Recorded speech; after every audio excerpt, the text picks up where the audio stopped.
रुक जाई।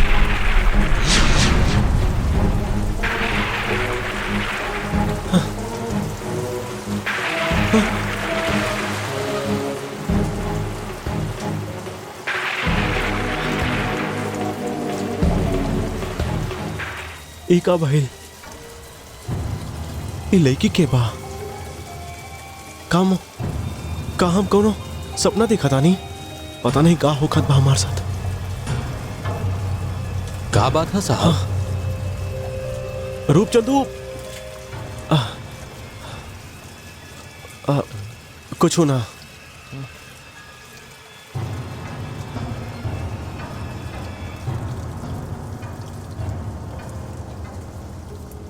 अजीब बात बा।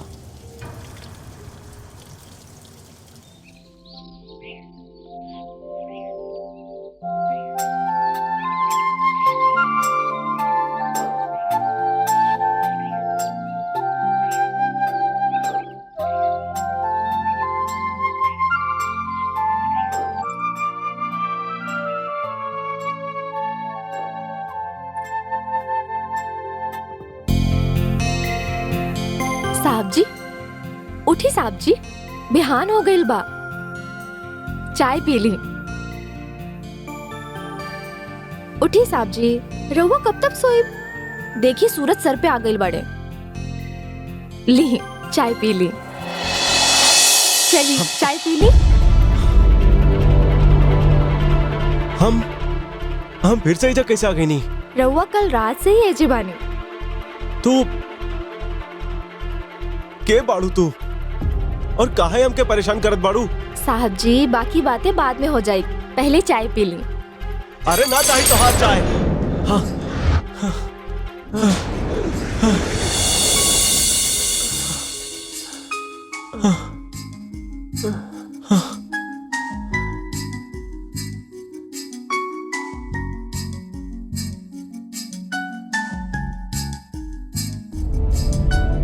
ये का होखत बा? हमारे साथ ही का होखत बा?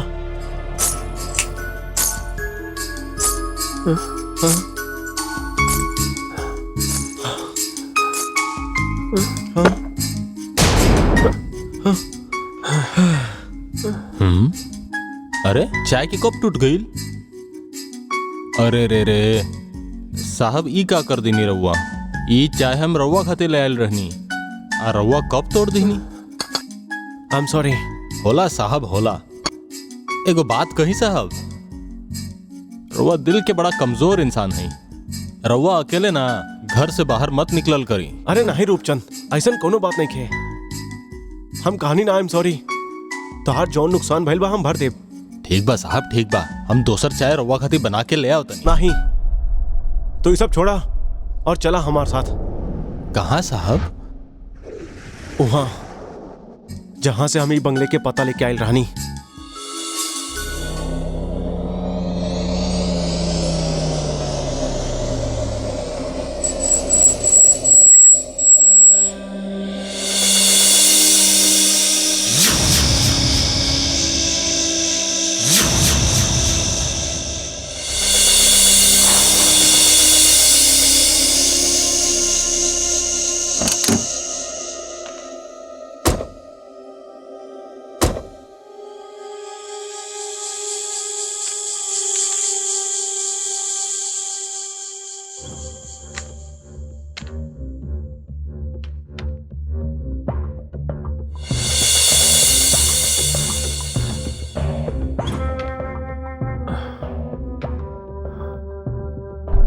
साहब क्या बात बा साहब?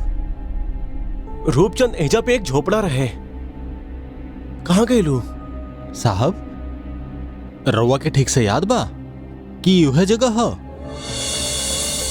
हाँ रूपचंद, हमके अच्छी तरह से याद बा।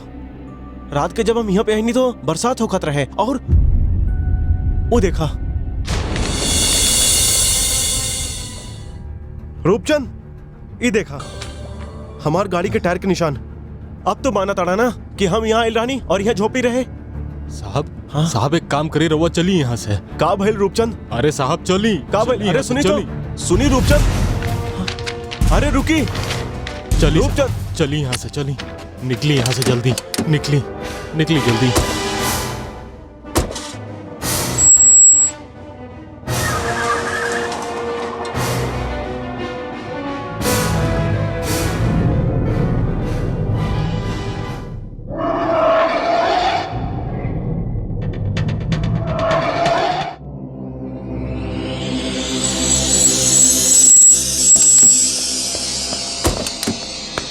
रुक जाए रूपचंद, तू वहां पे हमके कुछ बतावे वाला रहा, लेकिन बताइला ना। तू इतना डरल काहे बड़ा, बतावा हमके। साहब गांव वालन के बात होत रहेला साहब, वहां वहां एक लड़की के आत्मा रहेले। साहब वहां एगो झोपड़ा रहल, अचानक ओकरा में एक दिन आग लग गई, झोपड़ा जल के राख हो गई और ओमे से एगो हड्डियन के ढांचा मिलल है साहब। साहब रवा भूल के भी वहां ना जाइब साहब, भूल से भी ना जाइब साहब। रूपचंद ये सब बकवास बा, ऐसन कोनो बात ना होला। खैर तू हमरा के ही बतावा कि माधोपुर में रहे खातिर कोनो अच्छा जगह बा कि ना। वो तो छोटा सा गांव है साहब, रवा के जब तक रहे के बा यहाँ रहली। वैसे माधोपुर तो पासे में बा, सवेरे जाके शाम के लौट के आ सकेले। ठीक बा साहब वैसे रवा करे नहीं का? रूपचंद हम एक जियोलॉजिस्ट बानी, हम लोग मिट्टी की जांच करी ले। यहाँ माधोपुर और ओके आसपास के जमीन में तेल के भंडार बा। अगर ये बात सच भइल तो तोहार माधोपुर के काया ही बदल जाई, स्वर्ग बना दे तोहार माधोपुर के। का साहब माधोपुर जाए खातिर गंडक नदी पार करे के पड़ेला। रउआ जाके नहा वहा के तैयार हो जाई, तब तक हम नाश्ता के इंतजाम कर देता नहीं। ठीक बा। ठीक बा। हाँ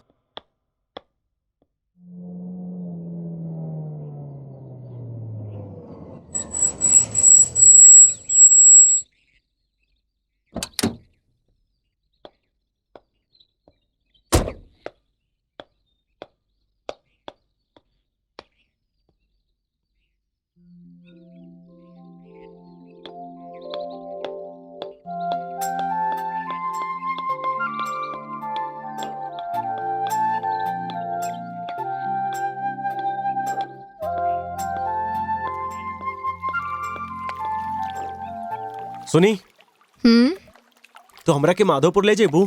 हाँ साहेब जी, काहे ना, हम तो पहले ही बता चुकल हैं कि हम माधोपुर गांव के हैं।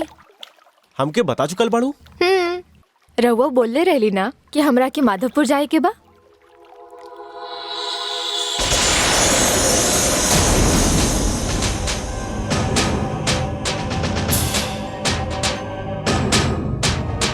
साहेब तभी तो हम रहुआ के कब से इंतजार करत बानी।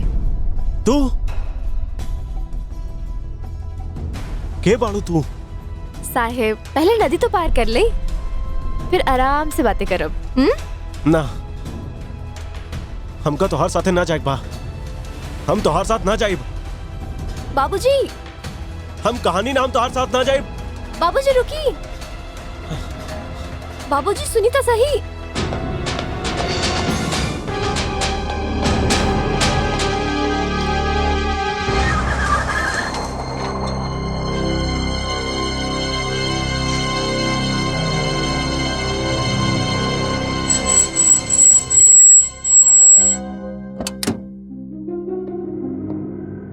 रूपचंद, रूपचंद, का बात है साहब, रउआ वापस कहे आ गई नी? माधोपुर ना गई नी? रूपचंद, गंडक नदी के जे नाव पे हम जाए के चाहत रहनी, ओके एक लड़की चलावत रहे। ये उहे लड़की बात जेकरा के हम सपनों में कई बार देख चुकल बानी। साहब कहीं रउआ वो आत्मा वाली लड़की की तो बात नहीं करत? अरे रूपचंद, तू का आत्मा के बात करत बाड़ा? हम आत्मा वात्मा के ना माने ली, ई कोनो और चक्कर बा, लेकिन ई चक्कर के समझे के वक्त ना बा हमार पास। देखी रूपचंद, हमार आज माधोपुर पहुंचल बहुत जरूरी बा। परसों हम क्या अपन रिपोर्ट तैयार करके दे के बा। हमार ऑफिस के लोग और असिस्टेंट वहां पे पहुंच चुका लोग हैं। तो चली साहब, हम रउआ के पहुंचा देता नहीं माधोपुर। आई गाड़ी में बैठी।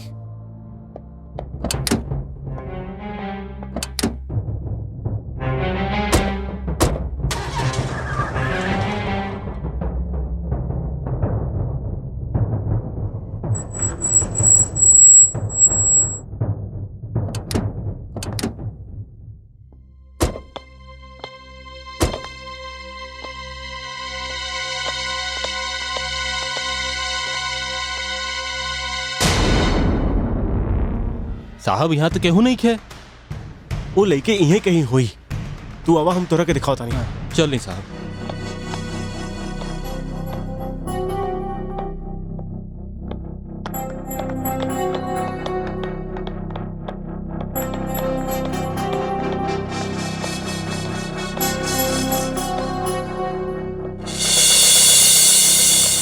देखी रूपचंद, यह बाऊ ना और वो लड़की भी यहीं रहे।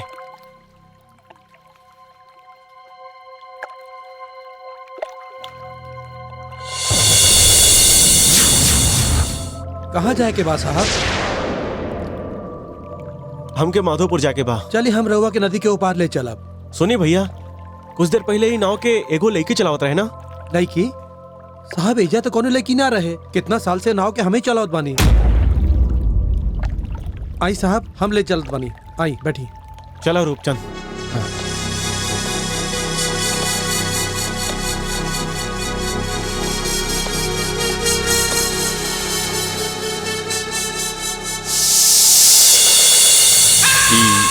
ई देखो, ई हो गल राउर काम। ई हो गई हमार काम। और ई के बाद हमके जॉन करे के बाद।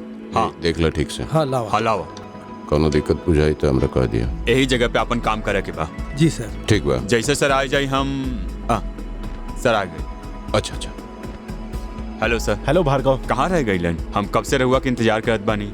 अच्छा होकत कि कल हम तू लोगन के साथ आ जाती। अच्छा ये बताए कि कुछ काम शुरू कैला कि ना? हाँ सर, आई ना। हम 2-3 जगह पे मार्किंग कैले हैं। सर नमस्ते। Hello everybody. सर जैसे कि हम यहाँ पे कैले हैं पहला मार्किंग, दूसर यहाँ पे। हाँ ये तरफ। गुड। ओके। ई खास। Good good good good work. अब भाई थोड़ी देर में तो शाम हो जाई, तो काम कल से शुरू करल जाई। ठीक बस सर। ओके, सी यू टुमारो।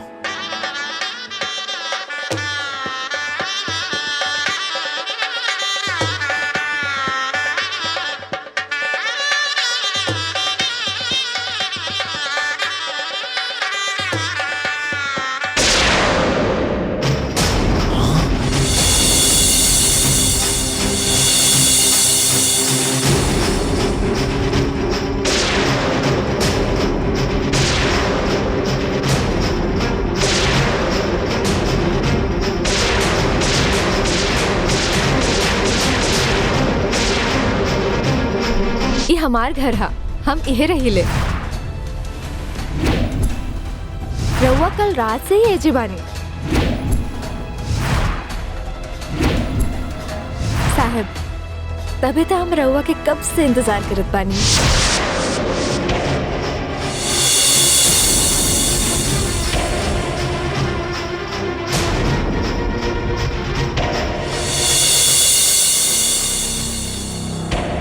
रूपचंद, ये लड़की यहाँ कैसे?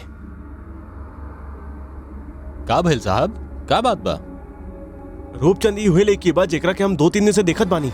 अरे साहब, ये गांव के लोग ह, मंदिर की तरफ जात बा, मतलब केहू के शादी होखे वाला बा। तू यहीं रुकी, हम लड़की से बात कई क्या बात। अरे ना साहब, ई गांव ह और ई लड़की के मामला ह। आई गांव वाला अपना इज्जत खातिर जान दे भी सकिले, जान ले भी सकिले। ठीक बा, हम लड़की के माँ बाप से कुछ बात करता नहीं। सर का बात बा? सर का बात बा? भार्गव, ये एक मिस्ट्री बा जेकरा के हम 2-3 दिन से सुलझावे के कोशिश करत बानी। एकरे वजह से ही यहाँ आवे में देर हो गई। खैर, हम तोहरा के एके बारे में बाद में बताइब। सर अगर ऐसा कोनो बात बा तो यहाँ जो मुकादम बा वही गाँव का बा। और थोड़ा देर में आ जाइयो। ये ठीक बा, हमके उसे कोनो न कोनो मदद मिल जाई। हाँ सर, एक और बात, यहाँ जो गांव में एक प्राइमरी स्कूल बा, स्कूल के ऑफिस में हम लोग वहाँ रह सकिला। ठीक बा। अच्छा, वो तू जो यहाँ पे काम कैले हा, ओके हमका रिपोर्ट दे दी। ठीक बा साहब, शाम होखे वाला बा, उससे पहले हमरा नदी पार करे के बाद जाई हम। ठीक बा रूपचंद, तू जाई। अच्छा, वो हमार गाड़ी नदी के पार खड़ी बा, ओकरा ध्यान दिहा। साहब, रउआ के एजा रहे में तकलीफ हुई, काम हम निपटा के सांझ के घर आ जाइए। ठीक बा। जय राम जी की। जय राम जी की। सर, फाइल। सर हम मुकादम के देख क्या होती? हाँ तो ओकरा के बुला के ठीक लावा। बा सर। हाँ।